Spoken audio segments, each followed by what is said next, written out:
Welcome everyone to a trip down Stoner Drive. I am your host Shagwell and Bullet, or you can call me Shaggy. Zoinks, zoinks! And this is a platform to tell people stories about how cannabis has positively or maybe even negatively affected their lives. I don't care if you're a patient, a brand, a distribution, an athlete, a politician. If you have a story to tell, I want to hear it. So hopefully this gives you an educating and entertaining look behind the scenes of the booming cannabis industry. And if you like my videos, please give a like and subscribe to my YouTube. Also go to my website, shagwellensway.com, to get your shaggy swag and rock the clothes that you see in my videos. Welcome everyone to a trip down Stoner Drive. I am your host, Shagwell and Bullock, and today I am excited to have my guest, Mark Elliott, who is a brown belt in Jiu Jitsu. Mark, thank you so much for coming on the show. Shaggy, thank you for the War Beaver pipe. Hello, Internet. It's good to see you again. Awesome. So, Mark, how long have you been doing Jiu Jitsu for? I've been doing Jiu Jitsu, my friends, 8 years, 10 months. The only reason I'm able to just round off the month is just because I started in January. If this was if I started mid-year and I had no clue, or the end of the year, I'd have been 8 years. Yeah, but no, that's awesome. What got you into it or started? This is going to be one of those 22-part answers, kind of like a jazz solo, but I think the first inkling is just I grew up a big fan of professional wrestling. I mean, it's one of the purest loves in my life, where it's just a lot of things when you grow up get beaten out of you, with age, time, cynicism, whatever, but pro wrestling is still number one to me, so that's always what I love the most. And I always thought, growing up, I was going to become a pro wrestler and grow up to win the Intercontinental title. And then somehow I ended up until I got high, and then I ended up in Jiu Jitsu. So now I guess I got the high rollers title. There you go. I like it. And speaking of high, we are everything provided. We have a bunch of different pieces, dabs, everything, but you can get all of the product over at Cannabis. In San Diego, it's at 4645 DeSoto Street, but great shop like a grocery store style.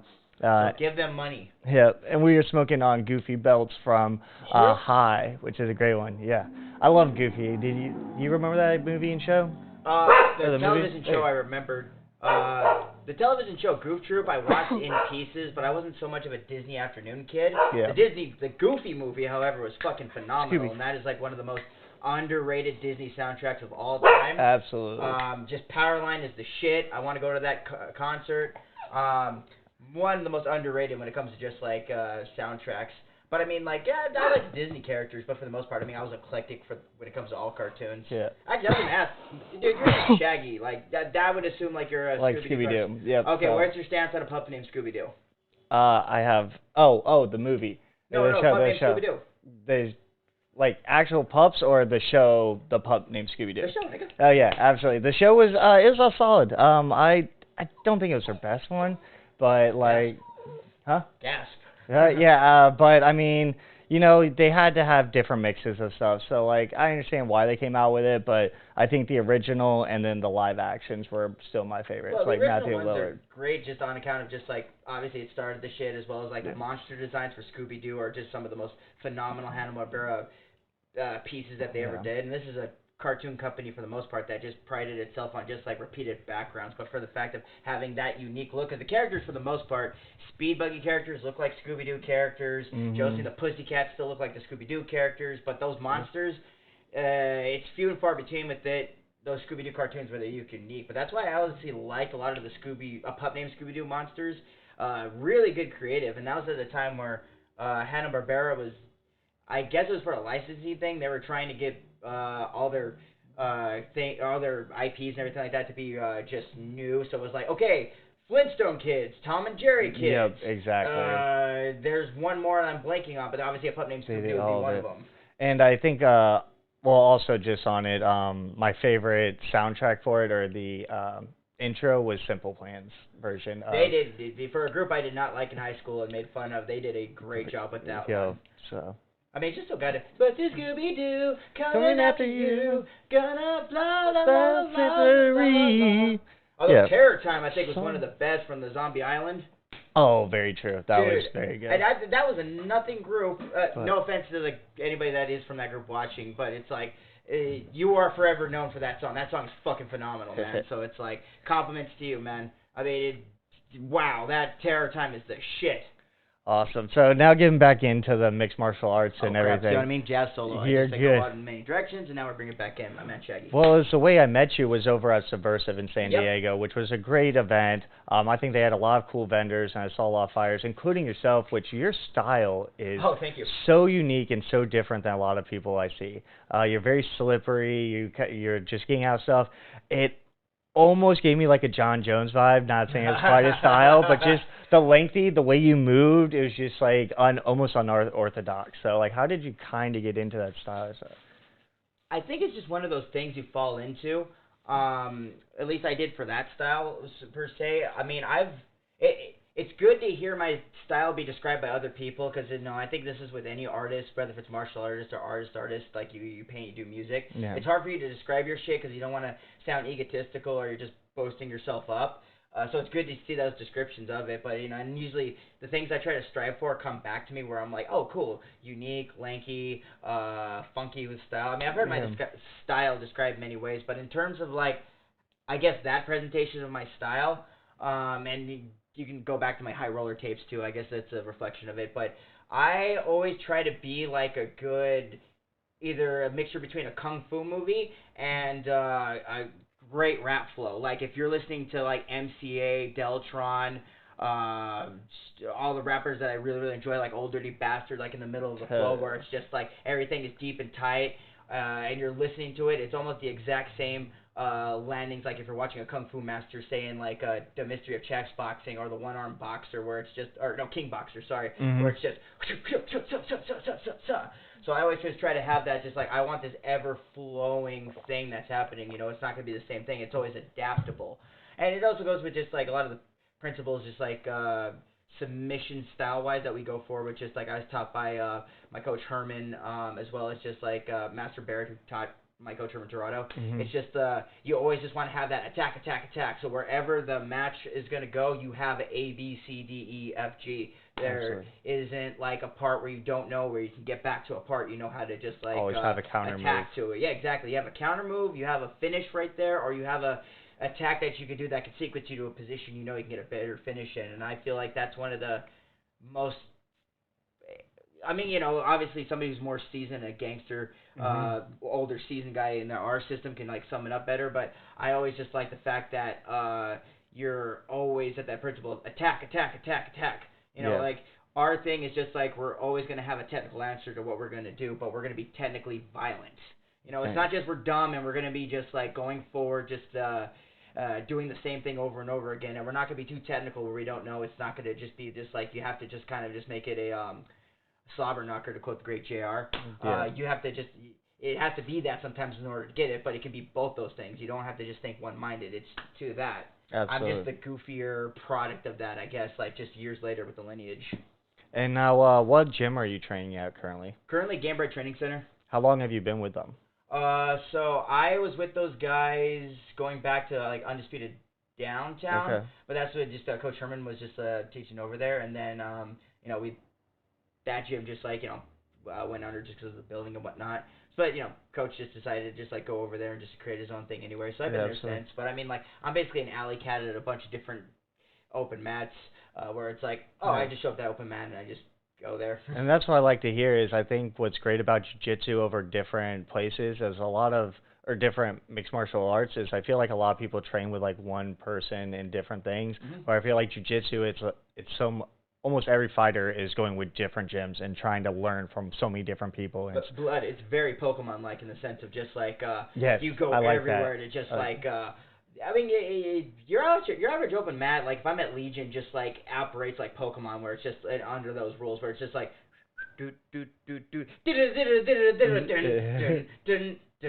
brown belt wants to battle. Yeah, exactly. So I mean, it just operates like that. But I mean, like, you know, just going anywhere and just like every challenge that's along the way, you meet it with courage. Again, stealing from the Pokemon theme, the second verse.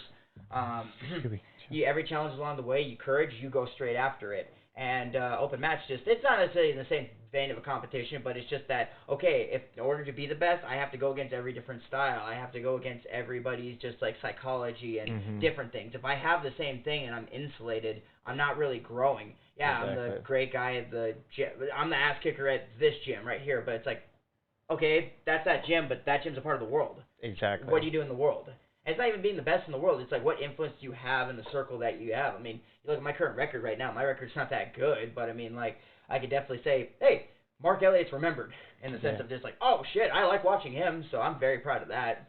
And I could say I've done, like, mud runs and stuff like that. I've now done 2 classes at Barum JiuJitsu, and sweet. Yeah. They kicked my ass. Like, even my friend I used to work with, like, I go in and he kicked my ass, and it's like, oh, I just want to go back again.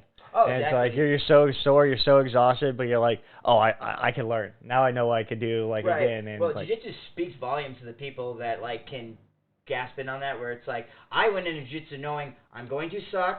I don't learn things quickly, so I'm going to have to do something over and over and over again, and I'm not bigger than any of these people. Yep. But, you know, I got beat up in middle school, so that the getting the ass kicked part was like, yeah, that's fine. But, like, if you're willing to accept those things in your brain when you go into it, it's like, oh, okay, fine. Then you're going to be okay however long it takes. I mean, that's always, like, the journey. And then some of those people, they can learn shit quick in 5 months. Some of those people, it took me, like, 4 years to get a triangle right.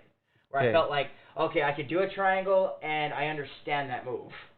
Meanwhile, there's dudes that's, like, their first day, they understood the triangle. Like, I wish I could be that type of learner where it's like, I see something, and I learn it right away. I wish every day I could be that Shaq, but God help me, But there might be a move that you do that somebody's thinking the same thing. So maybe there's one you picked up, and somebody's like, I've been working on that for years, and they just got it? Like, what the hell? It's 100% that. It's just, for me, it's just everything I have to sink down in for. But, I mean, again, like you said, there's something you can do that's just, like, effortless to you, but it's like, how the hell did you figure that out? Yeah. And vice versa. I'm just talking about, in general, just learning shit.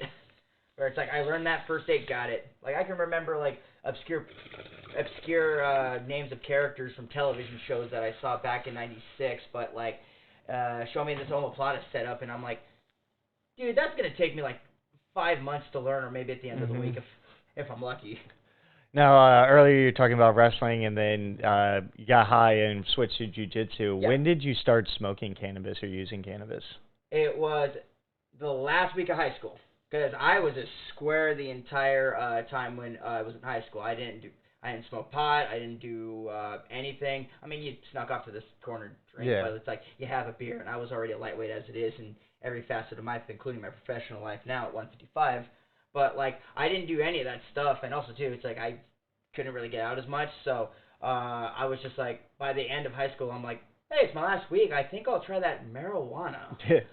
So, you know, I'm with the other RSP kids that actually smoked, and one by one, I kind of see them all smoke before they did nothing, and then they smoked it. So I kind of, it's already around me, so I can get to it. But I'm glad I didn't smoke when I was in high school, because I think everyone just needs time to just, like, okay, you need to understand what it's like to have a sober mind. You need to understand what it's just like to have that perspective. So that way, if you're into, you know, you get into anything heavy like that, then it's like, shit, can I live without that? Like, yes, you can. Yes. You lived an entire lifetime before this thing entered your life. And, yeah, it gave you a whole other perspective for the rest of what came after. But it's like, you can live without that. So I think having that, like, long period of time of not doing anything was great for me. Oh, absolutely. Oh, yeah. And then how do you feel like it helps you now, like, with either your training or post-training, or how do you use cannabis now? Different from, that's a very good question, Shaggy. How I used it back then, and I think when you're young, you just want to try anything out, and anything when you're young, you want to just try new things out. And the cool thing with pot, it very much delivers on promise. You feel euphoric. You feel like you haven't laughed in a way like that since either ever or since you're really young, and you want to see colors and things and goofy like that, and just have fun. One of the things it definitely did for me was give me just like not a complete curing of like anything going on psychological with me, but it just gave me like a calm where I can just relax and be like, okay, the mind's calm. Now I can look at these things that are in my brain that are trauma and then be able to just like, product placement. So smoke a little amber sauce Durban cookies. Yes. The fine products of urban cookies. The reefer addicts have just like completely taken over our baking industries. So, to try Amber products. That went places. I went from like warning of the dangers to just like being against it and then advertising it. Do you like the smell? Smells. I like it. But continue. Oh, yeah, Sorry. yeah. No, it's all good. What's it called? Yeah, so it was able to just, like, let me just, like, have that shush where I can look at my, anything that was going on in my brain that was unresolved, like traumas, emotional problems, and things like that. It let me look at it, like, not as a scary monster, but it's almost like you put a light inside a cave and you're like, oh, that's what's in the dark, okay? It's just part of the cave, and then you get to really look at the thing, and it's like, this is not destructive at all. I can deal with this. So it calmed me down in that sense of just, like, being able to just, like, look at my brain objectively, calmly look at these things, and just, like, okay, you can definitely make yourself okay now that you're aware of these things, and the dark is no longer something you need to be afraid of. In fact, it's something you need to make a part of yourself in order to just, like, grow. And because of that, I grew. And then getting into always being an insomniac, that definitely helped, where it's like, you know, you would be up before, like, marijuana. I'd be up like, fuck, I'm like 7 or 8 years old, just like, why can't I sleep? Why can't I sleep? I'm not doing any drugs. I'm not, like, okay, I'm being poisoned by some type of processed sugar, but other than that, like, for the most part, baseline is just where it's going to be for a kid. But still, in my brain, it's just like, I can't sleep. So it definitely not made me sleep right away. Sometimes it did, but it would just, like, give me the shush where it's like, okay, if I'm up, what positive things can I do with my thoughts? What can I do with breathing? Mm-hmm. Maybe I can get into meditation. So definitely at that point, mind expander in terms of just, like, where I can develop my personality. Then when you get into jiu-jitsu, pain management, which was just, like, great. Extremely needed. Oh, very much so. I mean, there are people with worse injuries than I have. But, you know, I mean, I got my aches and pains and too like that. I mean, you don't get into jiu-jitsu with just, like, the perception that you're going to take the car out of the showroom and just, like, the showroom, it's going to remain how it was when you put it in the showroom. I mean, if you got technique to, like, shut somebody down like that, then you're fucking Neo from the Matrix where you can stop a bullet before it hits you. You know? Yeah. So it's like, no, you're going to go into there with aches and pains and you know what you got yourself into. Some people get more extreme stuff, some people not. But, I mean, like, even just, like, little things, like, when we were just, like, warming up or whatever, rolling on, you could get, like, a mat burn. Like, little things, like, you're not even thinking of it. And it's like, you're like, ow, I have a burn there? Like, how? And one staph infection later, you're like, oh. Yeah. Okay. Luckily, I haven't come across that yet. Don't. Yeah. I do not recommend Luckily, staph for anybody. The gyms I have been to, well, I've only seen Barum so far, but they clean their mats every day and stuff like that, and that's what I like is people are very cleanly because you are rolling with people and shit like that. Oh so. Yeah, when you got a professional, both like people that run the gym and then people that they take what they do seriously. I don't mean just professional as a competitor, but just like I am in this. Respecting. This is respect for myself and this is respect for me. So you know, like take a shower, make sure your shit's clean as possible. Yep. Yeah, are you gonna smell like roses by the 7th round of an open mat? No, but at least like you're doing okay where you don't smell like that before the first lockup, you know? Absolutely. Now I wanted to get into our Subversive and that event. How many tournaments have you been in, or do you think? Are we counting tournaments like big shows like that, or just like accumulatively big shows plus smaller plus little ones as well? Oh, shit. It's been a long goddamn time. I'm just trying to think of a list. Oh, I'm just wondering, like, what sets Subversive different from like any other events that you're at? What I liked about Subversive was just like, again, they're trying to do something where it's just like we want to have just like a presentation of just like, okay, not a lot of people are championing combat jiu-jitsu, so we can get in on that. But we also have regular jiu-jitsu. I mean, that if anything, cool. Totally. I mean, I'm too much of a wussy to do that, so God bless everybody that's like gangster about that. I'm not. I'm jiu-jitsu people. I am jiu-jitsu tough. I am not like fighting tough. I've always been very honest about that. I mean, like, Mark, go roll that 225-pound light heavyweight champion. No problem. Hey, Mark, go fight that guy like 15 pounds underneath you that's been doing 3 years of Muay Thai. Ah! You know, so I'm not going to put myself out there. So hats off to you guys that do it. But they also let just regular jiu-jitsu matches like myself. But I think the biggest thing that they do is just they give everybody any good jiu-jitsu platform out there that's listening to this or just like wanting to start one, just have the platform available for the artist and just like know what you're looking at. Because I think one of the things that Subversive, at least in the San Diego iteration of it, and I'm proud to have been on it, a lot of the guys who are on that card, up and down for the most part, they were in this scene for the longest time. Like, I will see a lot of these guys in the background of competitions where it's just like, oh shit, we were white belts. I remember seeing you in Naga. We were always kind of around each other. If not, we became friends at the open mats or whatnot. So it's kind of like I've been saying that to everybody that I talk to. It's like everyone was in their own bands, right? Like if this was Seattle, this was Los Angeles back in the day. You know, it's like you're Soundgarden over here. You're looking right over there. You see what Pearl Jam's doing. You see Mudhoney. You see Mother's Bone and all those groups going on right there. So everyone's in their own band, and you're kind of watching them all develop, and you're seeing who becomes the guy, who becomes memorable, who's just there. But it's like what Subversive did very correctly in this one was they gathered all those guys that pretty much I would say all my peers or people that I grew up with. Yeah. They put them on the stage, and it's like, we know what you can do. Go out there and do the shit. Yeah. And sure enough, it's like the roster, and I'm very proud, Up and Down, delivered on that shit. Oh, my God. The San Diego crowd, my boys that came in from Las Vegas, all the LA guys, everybody who's on this came out there. So as long as, like, any company, Subversive or otherwise, will just, like, continue to just, like, let the talents be the talents and take care of them, they're going to be great. And I think it's like that's one of the keys to just like a good jiu-jitsu program in general. But I love that Subversive just like picked the right people of a lot of my generation just to see them just like succeed and be like, we're going to do our shit. No, it was fantastic. That was cool. I think also too just networking with just like the different, like you're an athlete, you're directly like talking to the Neurotropics guys, you're directly talking to you, Shag, or you're talking to like Next Level, you're talking to all the companies that are just like directly there. Yep, and so that they could sponsor. Like I remember seeing Samson and Level and like that they work together. So shout cool. out to that PH water, by the way. Yeah, so a lot of great vendors and everything. When is your next competition or fight? Do you have anyone scheduled or? I might do the Jiu-Jitsu World League just to like do that and keep busy or anything like that. I mean, I just want to stay busy. As long as I can afford to do the competition, I remember to do the competition, or they ask me to be a part of it, I'll do any competition. I'll wrestle in the goddamn backyard if it came down to it, just as long as I can get a shower right afterwards. I mean, I love jiu-jitsu. Although, you know, that being said, for my career, I got to start doing IBJJF because, like, every time there's, like, a major IBJJF in grappling distance or driving distance. What is that, by the way, for anybody that doesn't know? That's, like, the big jiu-jitsu.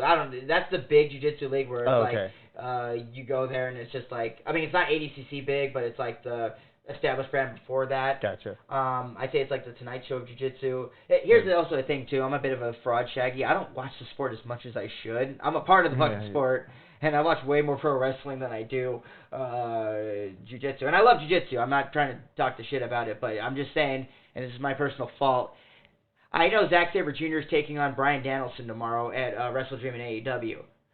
I could not tell you who's wrestling in the next who's number one. I couldn't tell you what's going on in Flow Grappling or that. Other than it's going to be cool shit, and I'm going to see the clips, and I'm going to probably try a lot of those moves. Since you like wrestling, who's your favorite wrestler?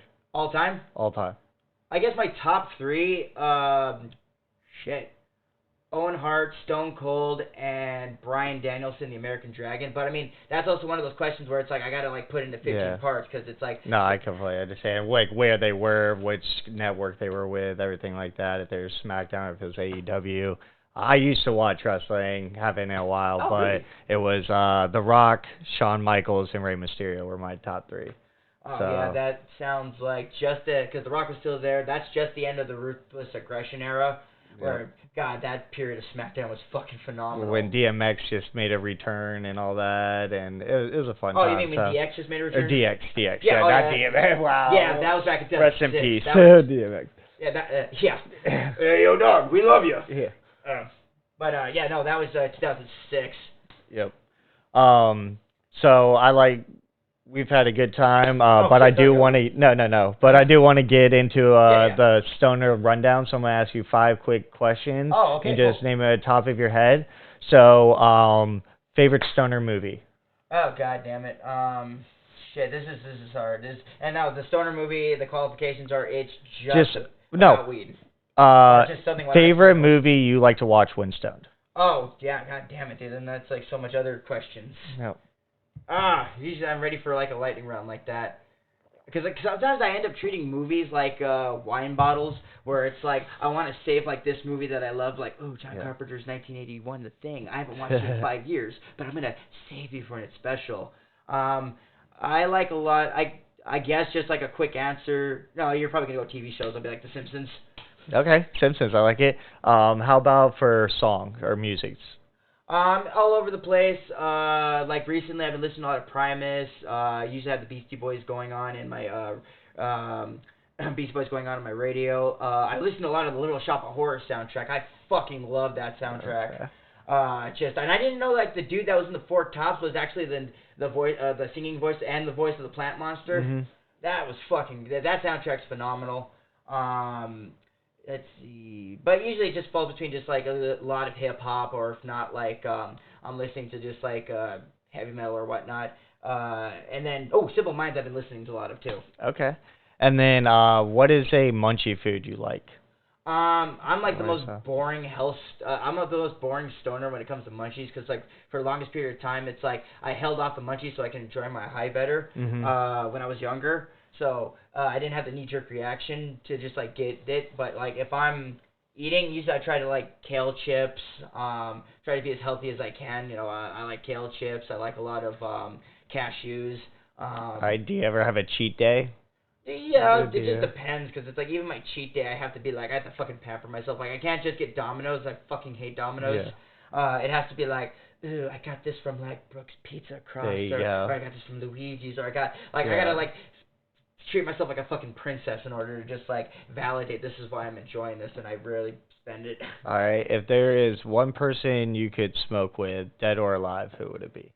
I'd love to because I almost love to smoke with my grandpa, but it's so like, because I think he has the personality for it, but he is such of the time that's like, so against it. I wouldn't even say against it. Like he's smart enough to be around like people that do smoke, people who don't smoke, and you know he drinks. So it's like there are people that do drink and don't drink, and he'll be like, well, I'd rather the people that smoke, they don't bother me as much as people that I don't think should drink. Yeah. You know, so he's smart enough to make those assumptions with it, but I think it's just too far from his world that even if he smoked it, it would just be like, what is this?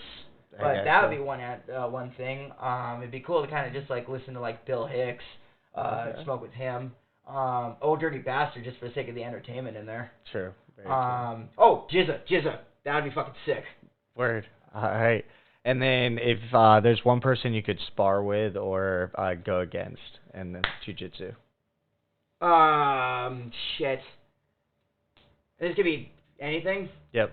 God, this is going to improve some pro wrestling people, too, so mind you. Go for it. Zack Sabre Jr., Bryan Danielson. I would love to roll with. There's a guy on Barrett Submission's team. His name's Tyler Vankill. That guy's fucking phenomenal. I'd love to roll with him.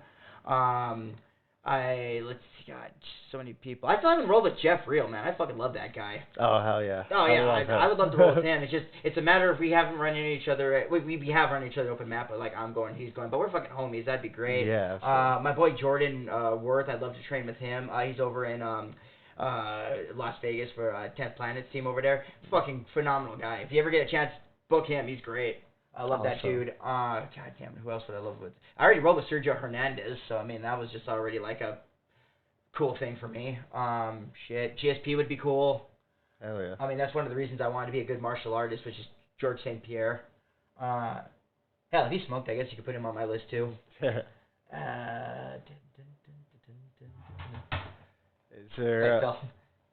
Is there a certain strain you like when you are? Is there like a favorite strain you like, either after training or just in general that you just like really love? I'm an indica guy. Indicas, nice. I'm an indica guy. Like if I smoke a sativa, I have to be like doing something productive. Mm-hmm. Where it's like with weed, I always super duper try to discipline myself. Where it's like, I like to smoke at the end of the day and feel like I earned my smoke. So that's why I've been smoking on the weekend, just to get the shit out of the way. If I'm doing a sativa, I have to be in the middle of something where it's like, okay, you're finishing house chores, you're just like about to wrestle a match, you're being productive, going on a hike, or just like swimming or whatnot. So you've been training for a while. What is something you would recommend or advice you give to somebody that is like just getting started into jiu-jitsu or wanting to get into it?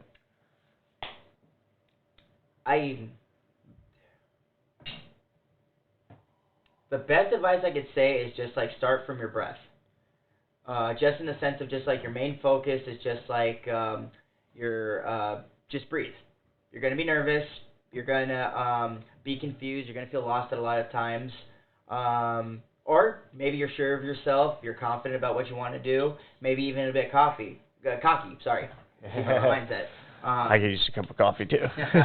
But the point is, you got to focus on your breath.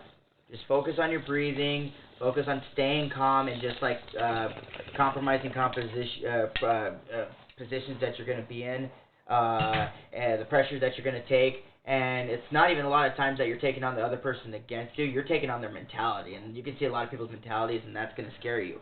But focus on your breath. If you can focus on your breath, you can. If you can breathe, you can stay calm. If you can stay calm, you can think. If you can think, you're able to just like look at whatever position that you're in just objectively, and then be able to think of a way out of that position and into a more advantageous position. So you're on a good one if you're able to just like do those simple things.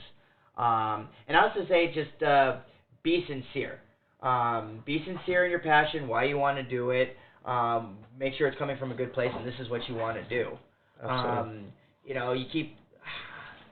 I wouldn't even say a pure heart, but just like if you just keep being sincere, you'll be able to just like get those things rewarded to you from your efforts, because you're not trying to come from a place of ego. You're not trying to come from a place of just like something self-satisfactory. You're trying to just like grow. You're coming from a place of love. And even if you struggle at this thing that you love to do, which I've always struggled any facet of whatever belt it was, whatever thing it was with jiu-jitsu, I've always struggled. But the thing is, I love that. And sometimes that's not even struggling on the mats. It felt like for a long time, even if I'm fucking up on the mats where I was at couldn't hurt me. But everything outside of the mats was just like, that was a struggle. But jiu-jitsu was just like the thing is just like, just breathe. Just keep going through this.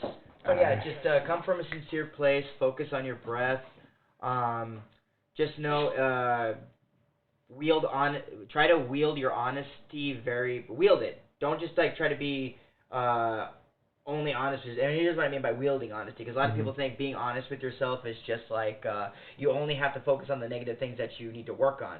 No, it's also just you're giving yourself credit, like, hey, I did this thing right, or okay, these things I need to work on that, but I did this right. Because if you go too far in one direction, you're not exactly having a balanced perspective on what you're doing, and to ignore the good things you're doing is just to ignore a part of your growth. So you're growing like this, as opposed to like if you acknowledge the good things, then it's kind of at least either doing this still and going up, or it's doing this, but it's at least going up in the development of your character and skill. So, like, wield honesty correctly. Not just be honest with yourself, but wield it, where it's just, like, you know how to use this in the true fashion, as opposed to just, like, using it only as a crushing thing to you. I like that. No, I really like that, because it builds up your confidence and everything as well. And have health insurance.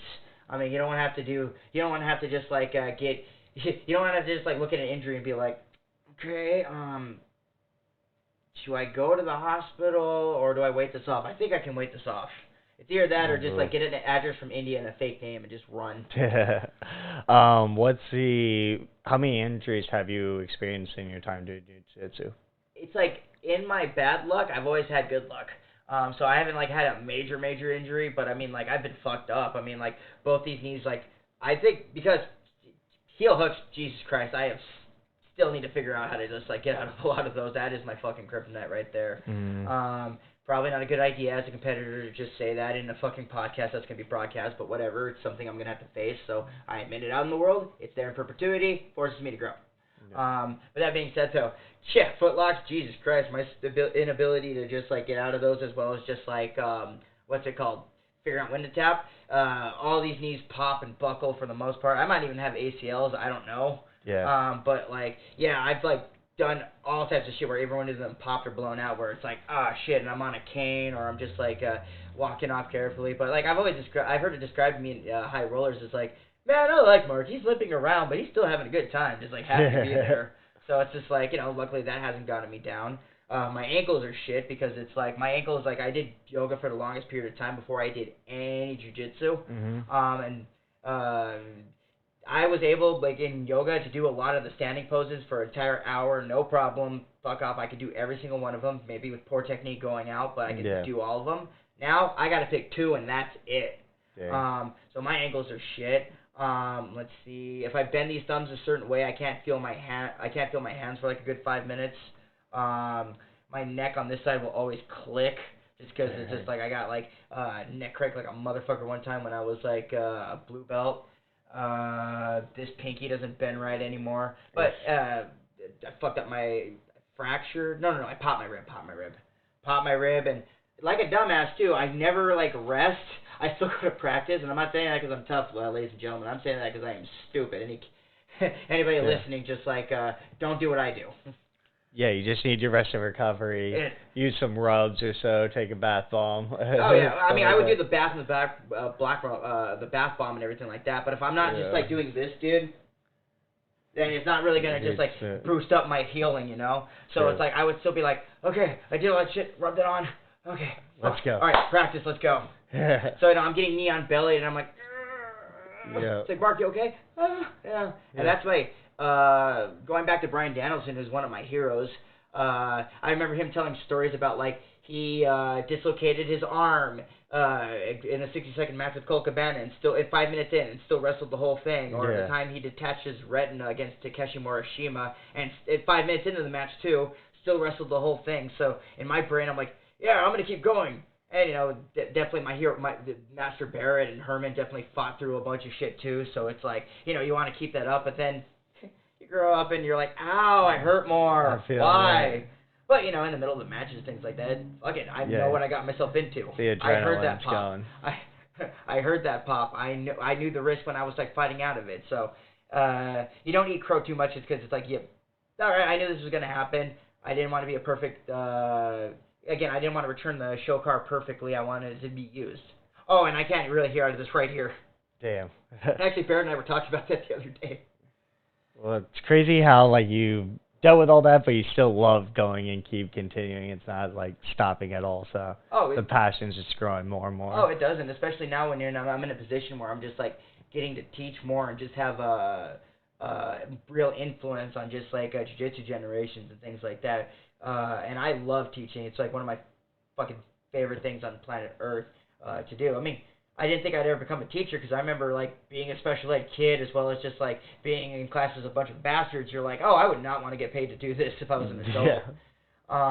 Like, if anything, I'll do high school because it's, like, they're going to be gone, and for the most part, you can kind of talk plain and simply. Kids, you got to have a different type of patience for. But then, you know, jiu-jitsu, the thing you love, brings you to the thing you never thought you would do ever. And then it's like, oh, it's been so rewarding for a job at least in just, like, the sense of, like, say, taking care of kids, for a job I never wanted.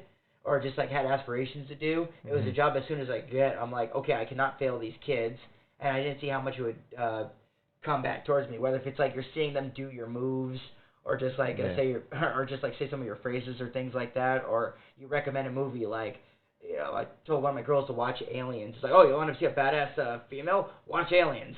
Aliens, plural, not alien. Still about badass. And it's like, Coach Mark, Aliens was the greatest movie I ever saw. And it's like, single tear.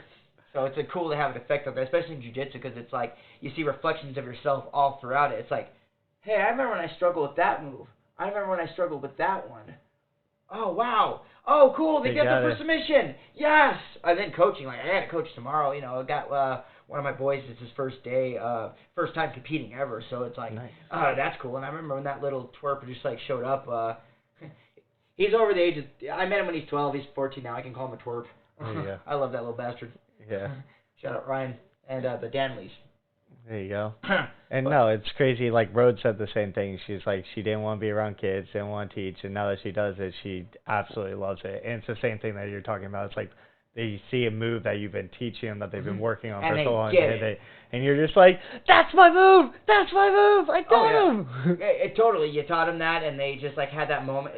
Also, that moment of where they look on their face and they're like, I did that, because it's like, you're at the part of the hero's journey when you're the teacher where you're the one basically saving the hero's ass for a longer period of time, just because it's like, you told him he's the chosen one, but he doesn't know it here and he doesn't know it here and he doesn't believe it. I put it like the Hercules training. Like, yes. He's not fighting the monsters yet, but he's going in, like, you teach him everything and struggling through it, and then he just runs to the course, and you're like, you did it! You're ready! You did it! Oh, 100%. That's the hero's journey. I just mean in the sense of I'm at the part of the journey where as the mentor, I have to save these assholes from like getting themselves killed. But then there's one day, like in Surf Ninjas, what a hell of a reference there. Ernie Reyes Jr., I love you, man. He's on a lot of high rollers. What's it called? There's a moment where like the protector can't get to the chosen one he's supposed to save, and the chosen one's about to get kicked in the face by a ninja, and he's like, ah! And all of a sudden he blocks it. He's like, huh? And then the barrage of kung fu. The barrage of kung fu where it's like, ha, ha, ha, ha, ha, ha, and he's starting to do it. You get to see them have that look on their face where they're like, I'm doing it. Yeah. And it's so great to just, like, see that look on their face, and you're like, yes. But even so, like, okay, like, I'll be in the middle of a match, right?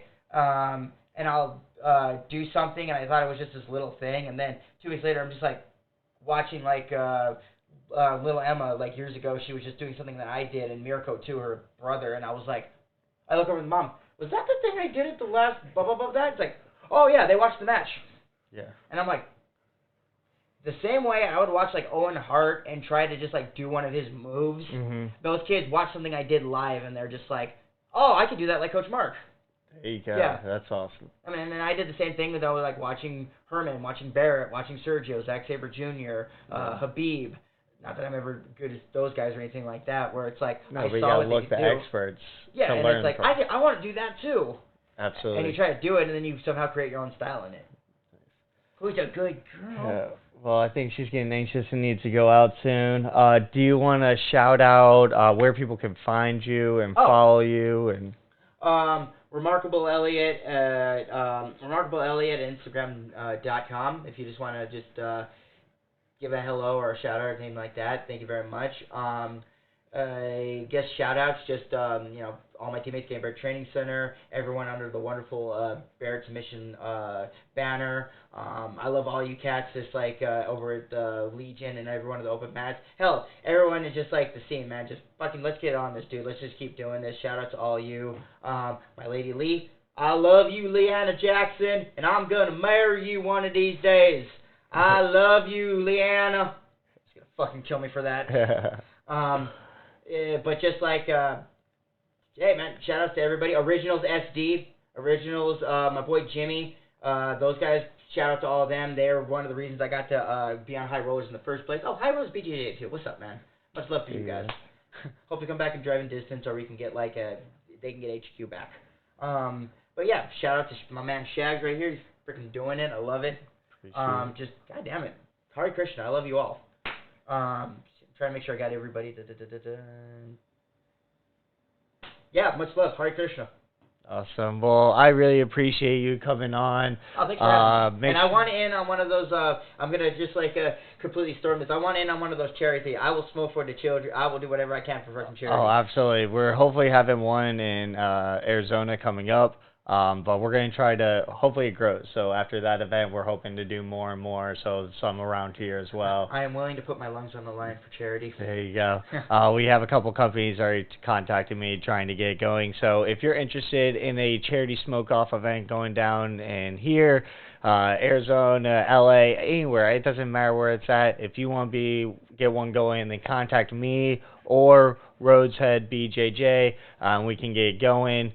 Thank you again for Mark, who's on the show. Amazing story. And check out his moves. It's incredible. I hope it's cohesive. Yeah. No, it's great. I love it. You know, we talked about cannabis, we talked about jiu-jitsu, and we talked about shows and pop culture, which I love as well. Give a pup named ScoobyDoo another chance. Okay. I will. I mean, the nacho cheese monster, that is a clever monster. No, and I've liked all of them. It's not like I've been against. Well, I mean, it's not a hate vendetta. The I'm just saying. newest live action was okay. Like it was the one on Cartoon Network or whatever. Oh, fuck that one. No, yeah. But have you seen okay, it's these dudes online. This is a fucking shout out. These dudes online, Mystery Incorporated. Okay, I haven't seen that. Dude, this is the shit. Oh wait, is it the like crazy like cartoon style like No. I'll have to check it out. No, it's called Mystery Incorporated. Like, that's the name of the show, dude. They do, like, and I'm not even privy to this because, like, for about 8 years, all I give a shit about was jiu-jitsu. Like, I didn't know about what was going on television or things like that, but they apparently did, like, they do Scooby-Doo, right? But it's, like, in the Riverdale style, like, of how they really tell that story, and they make it, like, a hard drama. But these are dudes that are fucking fans of this, dude, man. They loved every single detail from it, man. They're referencing, like, 13 Ghosts of Scooby-Doo. They're just, like, referencing the old stuff. I'll have to check it out. I haven't heard of it. It is fucking I don't know how sick, I haven't man. heard of it. Oh, dude. I think they're on Instagram, Mystery Incorporated. Definitely the first episode's up. I know they're trying to crowdfund because they're trying to do, like, one season. But, dude, it is the shit. If you weren't busy right now, I'd play that. I gotta see my lady, but I'd play that shit right now if I didn't have to do anything. Well, I'm definitely gonna be checking out tonight after Bayfest. Dude, you gotta tell me. You gotta tell me all about. Oh, I'm sorry, Bayfest. Yep, it's all good. So we'll be at Bayfest and everything. But dude, I appreciate it so much. Oh yeah, man. Anytime I'll come back, man. As long as I didn't like ruin your guys' good time. No. I would love to come back. God bless. Absolutely not. And check out Cannabis.